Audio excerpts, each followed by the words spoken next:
Hello everyone, this is Dr. Ragvi and welcome to our detailed exploration of Global Depository Receipts, that is GDRs, and American Depository Receipts, that is ADR. These instruments are pivotal in enabling Indian companies to access international markets, thereby broadening their capital base and enhancing global visibility. Today, we will dive into how GDRs and ADRs function, their benefits, and the regulatory frameworks governing them. Let us start our discussion with GDR. GDRs are equity instruments issued abroad representing shares or bonds of Indian companies. The shares corresponding to these GDRs are held by a nominated domestic custodian bank in India. This arrangement allows international investors to invest in foreign companies without dealing with the complexities of different countries' securities law. The process of issuing GDRs begins when an Indian company issues shares to an overseas depository bank.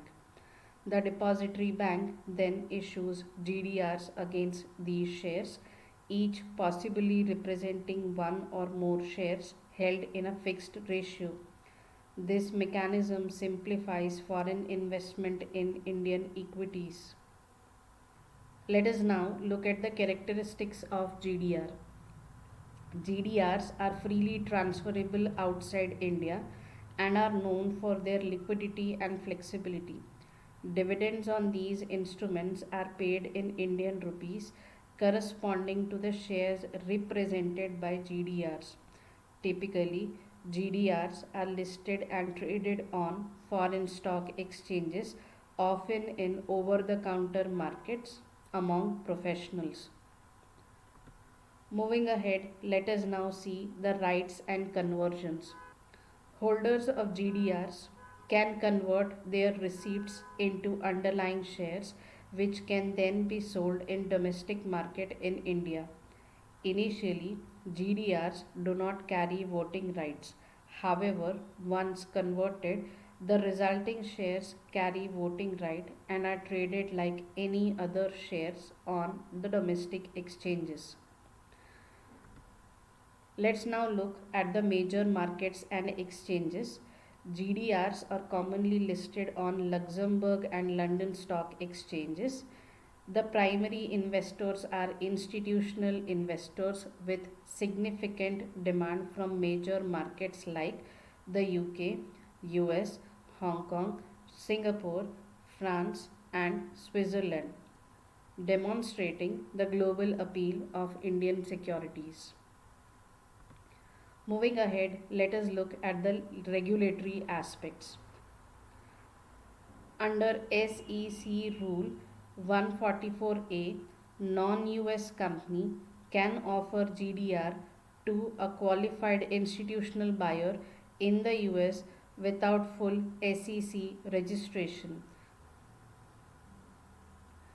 This provision simplifies the process for Indian companies to access American markets, reducing compliance burdens while reaching a broad investor base. Moving on, let us see the process of issuing a GDR. It begins with an Indian company deciding to expand its investor base internationally.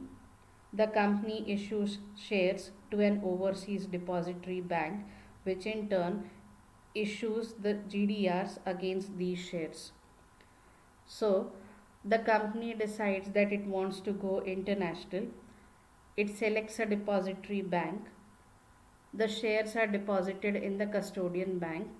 The depository bank issues GDRs.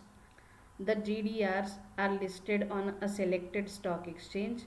Investors buy GDRs in the respective market where they are listed. Dividends and gains are processed through the depository bank. Investors in turn receive dividends in currency where the GDRs are listed.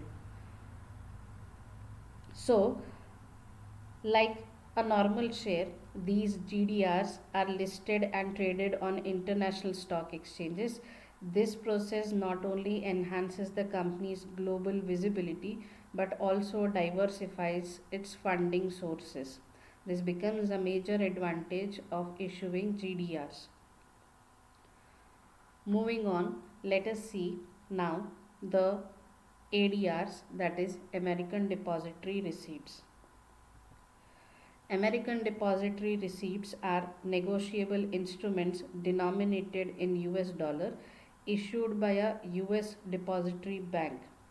ADRs function by allowing non US companies to list in the US market by issuing American depository shares, also known as ADS, which represents ownership of deposited shares and facilitates the entry of Indian companies into US equity markets. Let us see the mechanism of ADRs. In this process, non US companies deposit shares with a US bank, which in turn issues ADRs to the investors. These ADRs act as stock certificates and are interchangeable with ADS, allowing seamless trading on US stock exchanges like NYSE and NASDAQ. Let us see the listing and regulatory requirements. ADRs require comprehensive disclosures and are subject to stringent transparency requirements as compared to GDRs. This ensures that all potential and current investors have access to all essential information, which enhances the trust and reliability of these instruments. Now, let us see how conversion from a GDR to ADR can be undertaken. This process involves surrendering GDRs and depositing the underlying shares with an ADR depository to receive ADRs.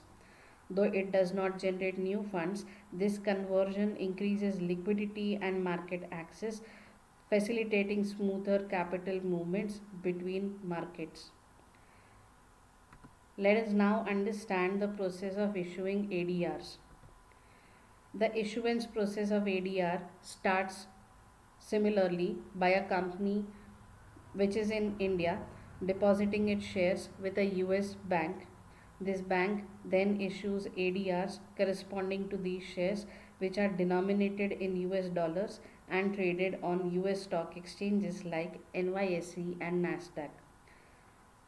Now the company decides it selects a depository bank. The shares are deposited in a custodian bank. The depository bank in turn issues ADR. ADRs are listed on the US exchange. The investors then buy these ADRs in the US market. The dividends and gains are processed through the depository bank and investors receive the dividend in US dollar. This enables the company to tap into vast US capital markets and broadens its funding avenues while providing US investors easier access to foreign equity. Let us now see the benefits of ADRs. ADRs help companies enhance their global market presence and financial flexibility. They also enable companies to offer dollar denominated stock options to employees, aligning employee incentive with global performance and enhancing retention strategies. So, with the help of these two different types of instruments, Indian companies are able to expand and seek different sources of funding from the foreign markets and thereby finance their growth through these instruments. Thank you, and we will meet again.